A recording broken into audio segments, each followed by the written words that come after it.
From the Ear to There Travel Studio, this is the Ear to There Disney Podcast. The Ear to There Podcast, it's time to start the show. Be sure to hold on tight, here we go. Exploring all the different Disney destinations. Ear to There, it's time to start the fun. Hello, everybody, and welcome to the Ear to There Disney Podcast. I'm your host, Phil Gramlich. I am also the owner and the founder of Ear to There Travel, which is, of course, a Disney specialized travel agency. It's my job, along with all of the vacationers, those are the agents on the Ear to There Travel team, to take away all the stress, all the anxiety, and all that time that it takes to plan a Disney trip so you can focus on the really, really fun and important things like having a great time with your family and friends and enjoying the magic. You can listen to this podcast, meet every single agent on the Ear to There Travel team, and get your free, no obligation quote over at eartotheretravel.com. And I'm so excited to bring you this week's episode number 209 of the Ear to There Disney Podcast. So grab a drink, grab a snack, and as a famous mouse once said, on with the show.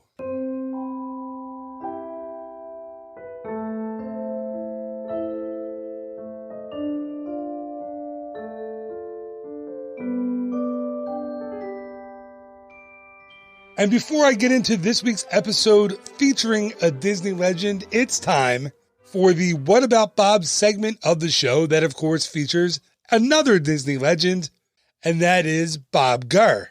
This is where Bob comes on the show to answer your questions and mine. And if you're not quite sure who Bob Gurr is, well, Bob was hired by Walt Disney himself in 1954. He was one of the first Imagineers in Disneyland, and he built some attractions and designed some attractions that didn't last very long, like the Phantom Boats, the Viewliner, the Flying Saucers. Wait, but then he did design and build some of the most endearing, longest running attractions like the Matterhorn, the Monorail, the Autopia, the Doom Buggy. Listen, I just wanted to kind of give him a little grief at the beginning. And the What About Bob segment is brought to you by the Waltland Bus Tour.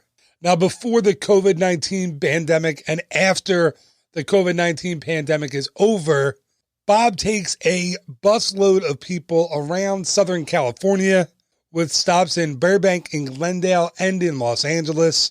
You'll stop and see some of the most important sites in the history of the Disney company, but more importantly, in the life and times of its founder, Walt Disney.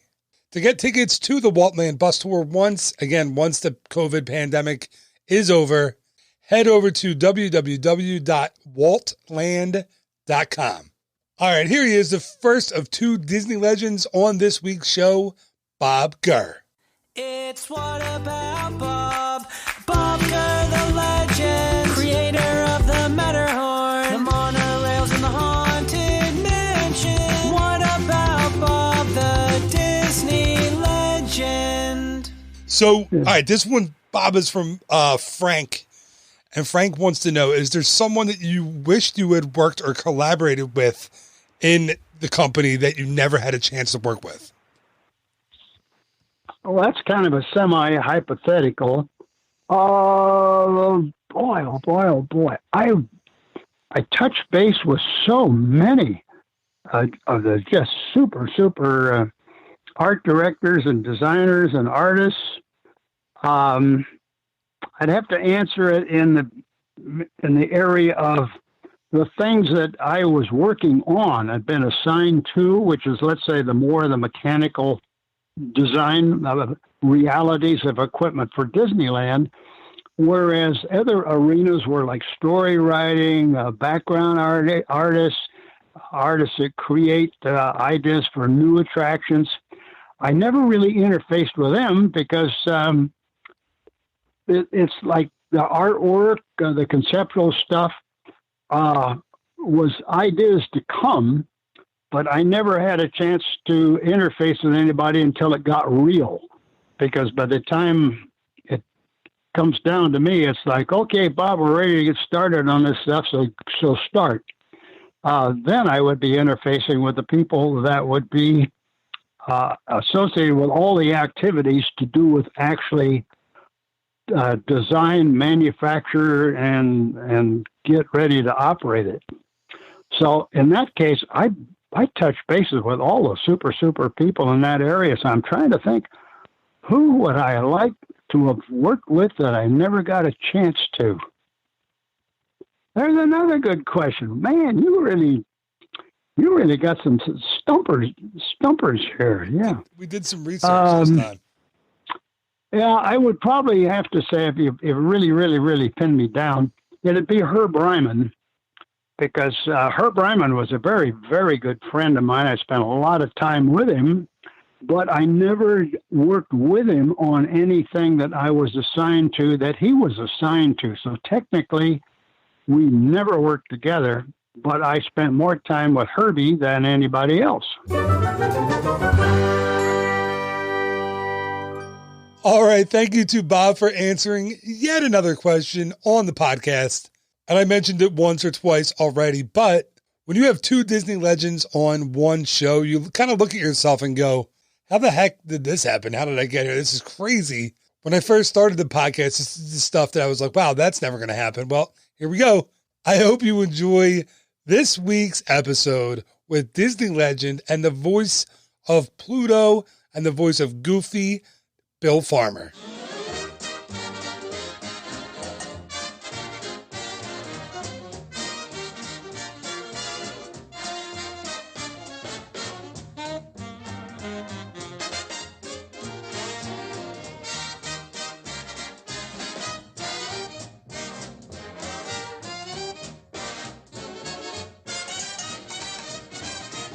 I'm so excited to welcome my guest today.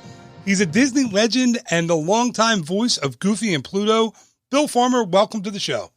Oh, thank you, Phil. Thanks for having me. I'm pleased to be here. I'm pleased to be anywhere right now. No, I hear you. Me too. I mean, I just got back from the grocery store. This isn't a setup for a joke. I literally did just get back from the grocery store. And I was like, I can't, like, I've been to like 3 places in the last 5 months. And the grocery store is it. So I'm happy. I was happy to do that. And I'm so happy to have you on. And how have you been spending your time during this whole crazy time in this country and the world? Well, it's kind of sticking close to home, but COVID has not slowed down the world of animation at all. I'm in about 4 series right now and recording them all from my studio at home. And so has not changed. In fact, it's a little easier because I used to have to get in the car and go to a recording studio. And now it's all over Zoom and recording onto my computer. And it's almost like being there. That's nice to have the studio in your house. I, at a very, I'm sure, lesser degree, had a studio built. That's where I am right now in my house. I try to soundproof it, and so my kids and my dog don't interrupt when I'm recording. Yeah. Well, I have to also. I mean, if a guy's across the way cutting his lawn or a helicopter or something, a big truck, we have to take a small break and wait for it to go by. That's how my dog is with. He knows my neighbors across the street. He knows them very well. It could be someone coming up my driveway with a machine gun or my neighbor watering her flowers. He reacts the exact same way. It's like he just loses his mind. And I think he thinks he's protecting the house, but who knows? Oh, yeah. That's their job. Yes. So I wasn't going to get into this yet, but it's a good segue. Speaking of dogs, you have the Disney Plus show. It's a dog's life. It's a dog's life. I'm so sorry. I had it written down and I lost it. What do you like more? Do you like being out in front of the camera doing that kind of thing? Or would you rather, be in the booth and recording? Well, it's kind of hard to say which I'd rather do. They're both totally enjoyable in different ways.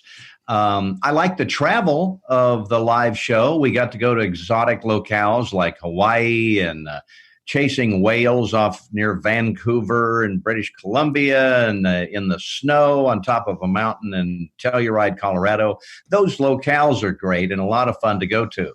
But on the it's so much easier, and it's kind of freeing to be an animation star because you get to create scenes in your head. And it's like a family, the other actors that I work with. So it's kind of like working with your family. Of course, on the dog show as well, my wife is an executive producer along with myself and a friend. And so we got to hang with our friends, and hanging out with live dogs is a whole different thing, but a whole lot of fun.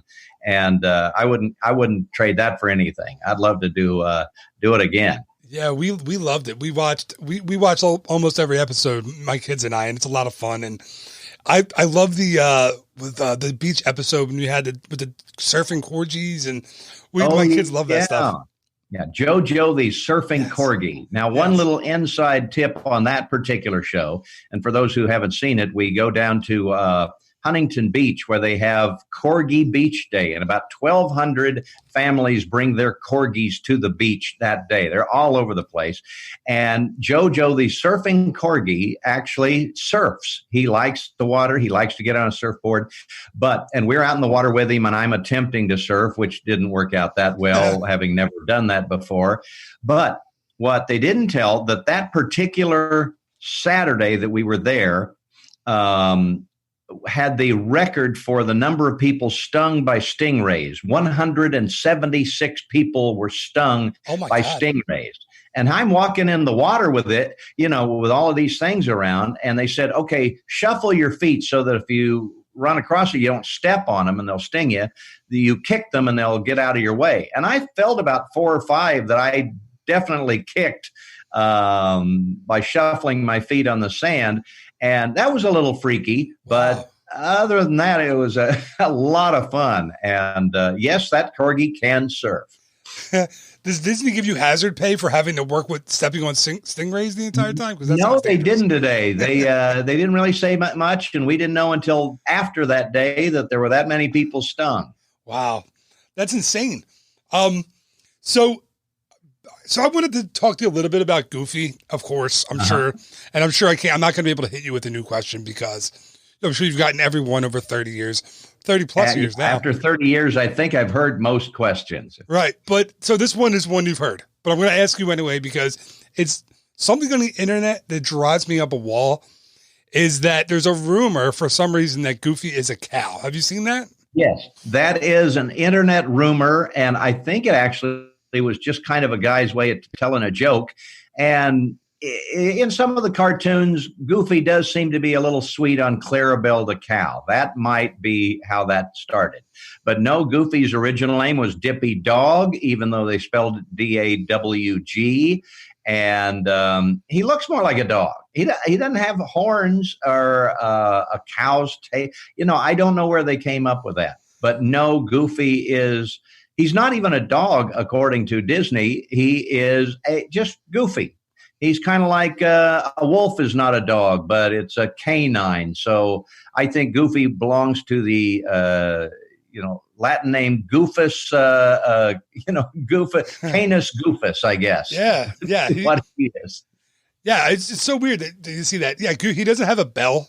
He's not, right. And if you watch Mickey Mouse Clubhouse, which I'm sure you don't have to do, my kids were little, very young, in preschool when Mickey Mouse Clubhouse was kind of in its heyday. And I think I've seen every episode. So we know that Goofy kind of has a thing for Clarabelle, but that doesn't mean he's a cow. That's right. And Pluto is a dog, by the way. So, we have one that is a dog and one that isn't. Right. Exactly. So when I talked to Jim Cummings a while back on the show, and he told me that he was always kind of a class clown doing, impressions and dolphin noises in the back of the classroom. Do you have a similar story? Did you is that how you figured out you could do these voices? Absolutely. I think when I was a kid, I would just watch TV and I would try and do the voices just for boredom's sake or something. I think the first voice I ever did was probably Don Adams of Get Smart. Nice. And, on Tennessee Tuxedo and all those. And then I would try and do the cartoon voices because I watched cartoons. And I've done a lot of voices for Warner Brothers. I've done Bugs and Daffy and Foghorn and Sylvester and stuff. So I kind of had a good ear for doing that sort of thing. And, moving Cookie Moose, and Kermit the Frog as well. So, I just kind of played with these voices, never knowing that it would turn into a career. And yeah, I got to do kind of the class clown thing, and we'd drive through McDonald's or weather, and they'd say, my friends would, put me up to stuff like ordering a weird voice, and I'd like a Whopper with cheese, and Arnold the Pig would like a Coke, and it was like, man, that's a lot of fun, dude, And so we just had fun with the voice, and went to college and got a degree in journalism, kicked around in radio for a number of years, then finally took a turn toward real showbiz back in 1982, where I got into stand-up comedy. And did that for about 5 years as an impressionist and a comedian, traveling the country at all the comedy clubs. Then moved out to California on the advice of an agent back in Dallas, where I live, and got a very fortunate audition for this very famous dog. And I've been doing that for the last 33 years. Yeah, that's an amazing story. A couple of things that I thought of. One, I didn't know that you did an amazing Sheriff of Nottingham. That was a surprise to me and very cool. And I was very fortunate. I got to work with him on a Goofy movie, was I think his last movie, Pat Buttram. And I got to hang around with him and hear it from the man himself. Wow. And he was always, I love those old character actors. They're fun to do impressions of. Bill, you should see the big dorky smile I have on my face right now. That was amazing. And I'm also wearing my Walt Disney World Remember the Magic T-shirt because I'm that much of a Disney nerd. And It has the 25th anniversary birthday cake castle with Goofy on it. The other thing I wanted to ask you was, and this is completely off the top of my head, but are you familiar with the stand-up comedian Craig Gass at all? He's an impressionist? No, I don't know that name. I'm just wondering because he was born to a family. His parents are both deaf. And his sister's deaf. He's the only one that has the ability to hear in his immediate family. And the way he learned how to do these impressions when he was a kid was he would watch TV and impersonate the voices on TV. And that's kind of how he learned to talk. So it's just a cool thing. That's exactly how it started. That's awesome. So did your time in stand-up comedy, did that teach you anything about how to become an actor or a voice actor? Absolutely. It is. And I recommend to students that ask me, how do you get into this business? I would say, take acting. And if you can get with a troupe or a theater troupe or whatever to do improv or stand up on stage in front of a live audience, you learn so much from a live audience. And especially if you tape your shows like I did, you'd listen back and go, well, why didn't they laugh? And you try and figure that out and change the delivery around. And finally, when you do get laughs and stuff, you go, oh, okay, that's the way to do this. And you learn, because when you do a show now, there's no audience. So you have to know how to get the most out of the line and bring it off the page and make it real. And that comes with experience and I think live stage performance, because it's not as much about the voice as it is about the acting to really bring that character to life. And that's the hard part. Yeah, I think a lot of people don't realize that you're not just going in, showing up and reading a script. You're really creating that character. Like, sure, Goofy existed before you came along, but you made him yours, right? I mean, you changed it. Absolutely. Yeah, the first couple of years of doing Goofy, I was kind of just copying things that I'd heard from the original Pinto Colvig back in the 1930s, and all the world owes me a little, things that he had done in those days. But after a couple of years, I found out that you kind of have to make it your own and really figure out what these characters, how they think, what they would say, and how they would say any particular line that you might be thrown. If you're just mimicking and copying, it sometimes just sounds like a copy and it doesn't come to life. Yeah, I mean, it's funny. I went back and listened to some of Pinto Colvig's Goofy recordings to see the similarity. And then on the video that I found, there was a whole bunch of different voice actors who played Goofy in between the two of you. And right.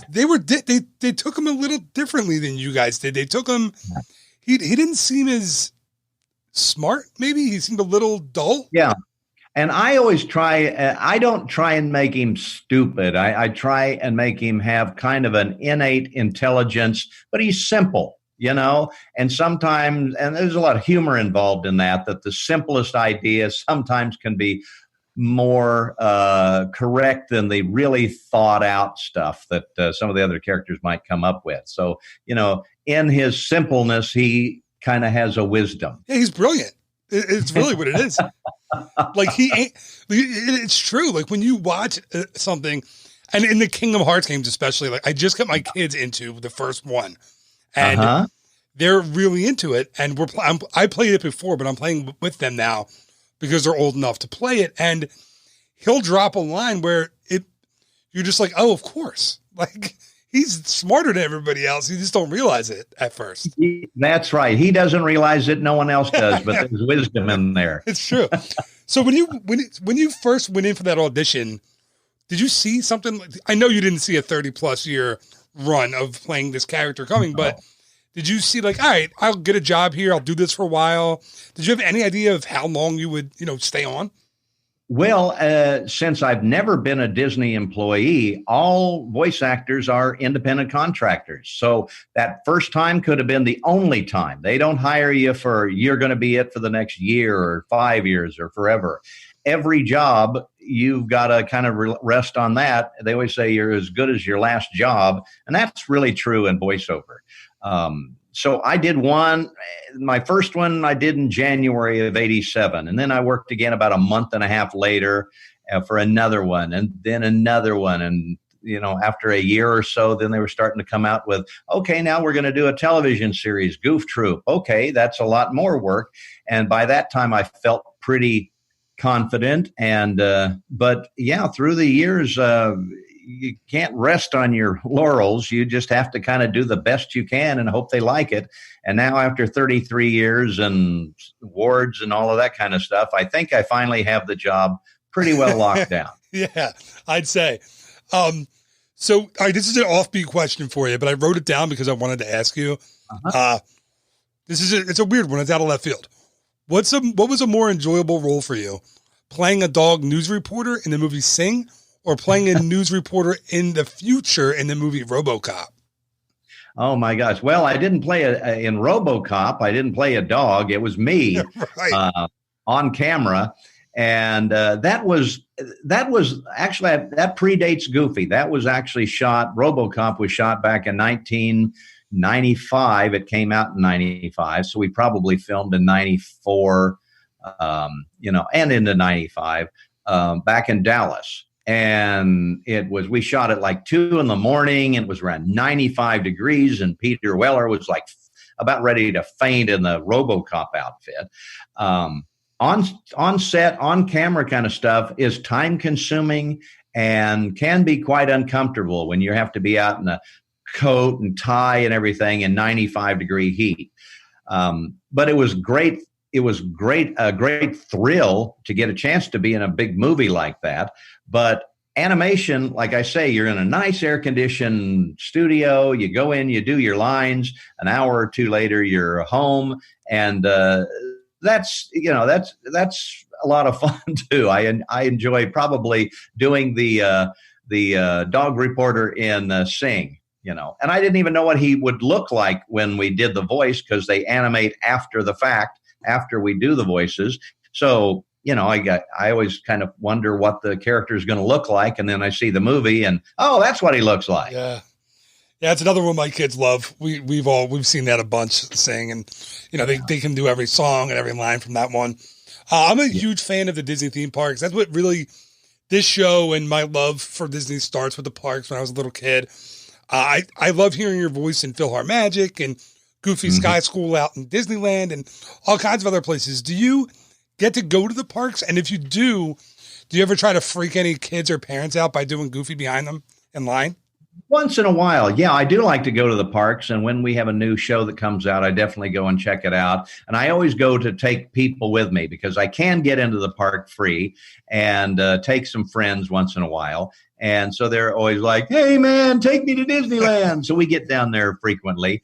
I do once in a while kind of do the voice. I will go up to the costumed character and sometimes whisper to them, "Oh, I'm your voice." And they'll go nuts, but they never in 33 years broken character and talk back.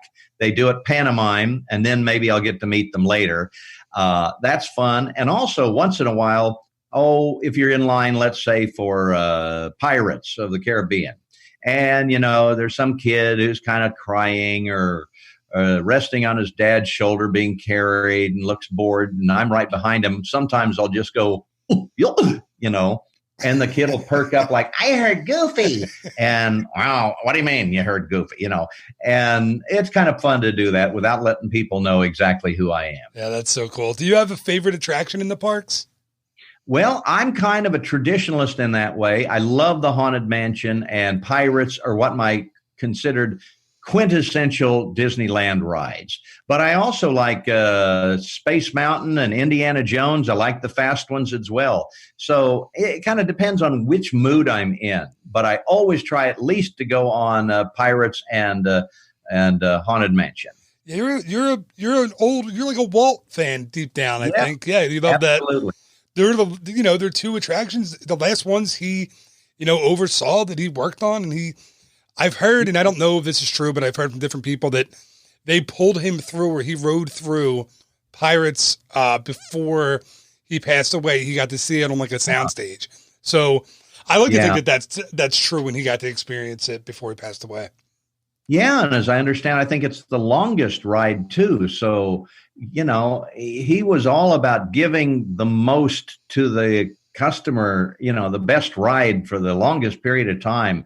And it was brilliant to come up with a boat ride like that would allow people to kind of sit back. And in those days, obviously not as much air conditioning, and you get to go in a nice dark boat ride in a cool tunnel. And it was a brilliant idea. It is. It's still amazing to this day. But every time I'm out in Disneyland, Walt Disney World a little less. I mean, I love it there too, but it's not as good. Disneyland is the original, and it's better than the one that's in Magic Kingdom.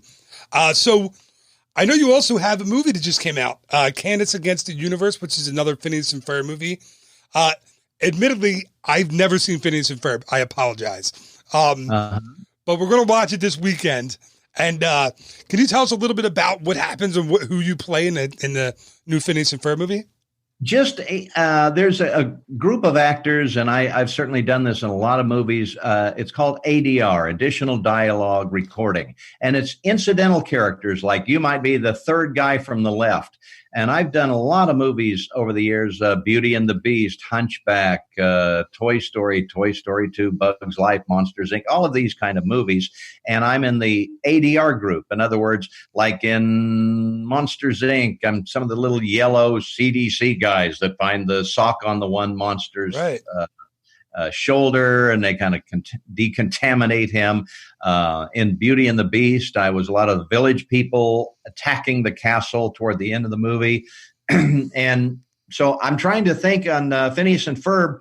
I'm trying to remember what I did. A lot of times you do so many little individual lines, and I'm trying to remember. I'm going to have to watch it. That's fine. And then see, okay, that's what I did. I'll kind of listen for myself. Yeah, absolutely. I forget totally. That's totally fine. Listen, if I did as many things as you, I would forget too. I looked at just took a glance at your IMDb, and I was like, man, I can't go through this whole thing. There's just, how many, do you know off the top of your head, how many different things you've recorded for Disney over the years? The best guess I can have is probably between 3,500 and 4,000. Wow. Yeah. Holy cow. That's a lot. And that's just a kind of an educated guess. Wow. All right. So I want to let you go in a second. I have a lot of families that listen to this show together. And there's a lot of kids that listen. So if you have a kid that's listening, and I know, again, you've gotten this question, but if you have a kid that's listening right now and wants to be Bill Farmer of the next generation, wants to do, voice acting work somewhere, what's your best advice for them? Well, always remember that it is voice acting, not voice acting. The acting is the important part. Take acting lessons. And yes, your voice is the instrument that you play, just like a drummer would play the drums. That's his instrument. But it's also kind of like, people that come up and say that, oh, I want to be a voice actor. People tell me I have a great voice. That's kind of like saying, I got a really great Stratocaster.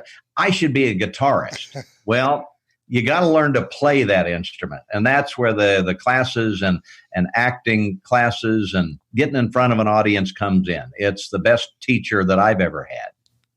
That's awesome. Great advice. Bill, thank you so much for your time and for recording with me today. I really appreciate it. I know. My pleasure. It was so much fun. I love doing this. Awesome. Thank you so much. Take care. And we're going to watch Phineas and Ferb over the weekend, and I'll let you know who you played. Thank you. I need to know. All right. Thanks, Bill. Okay. Bye.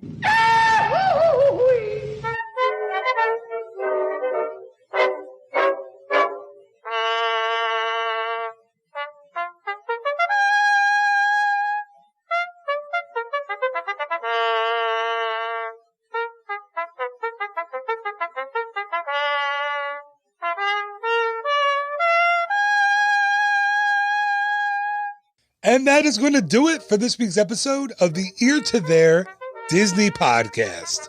Thank you so much again to my guest, Bill Farmer, for being on the show. Bill is just an incredibly nice, humble, sincere guy, as I'm sure you could tell from the chat that you just listened to. And he and his wife had to deal with 100 emails from me over the last year or so. So thank you, Bill, and thank you, Jen, for allowing me to disrupt your life and for being on the show. I really, really appreciate it. Thank you to Bob Gurr for answering another question on the show. And thank you, the listener, once again for listening. Listen, I always really, really, really appreciate it when you click play, when you listen to one of these episodes. Again, I really, really hope you enjoyed it. I know I'm saying really a lot, but it's sincere. I hope this was a fun show. I think it was. Hey, listen, for me it was. So do me a favor, if it was a fun show, if you did enjoy it, just tell someone about it. There's got to be someone in your life who has a goofy coffee mug, right? Or goofy ears that they bought in Walt Disney World or Disneyland. Tell them about this episode. Tell them it is episode number 209 of the Ear to There Disney podcast. I really, really appreciate it. And hopefully that will start them on their journey of listening to like 350 episodes that I've done. Anyway, thank you so much again for listening.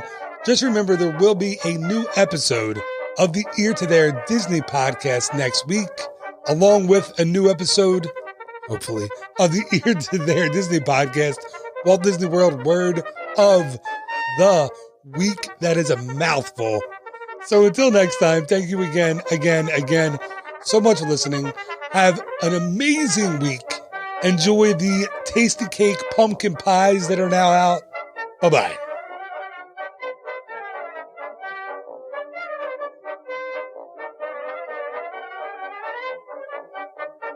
Ear to there.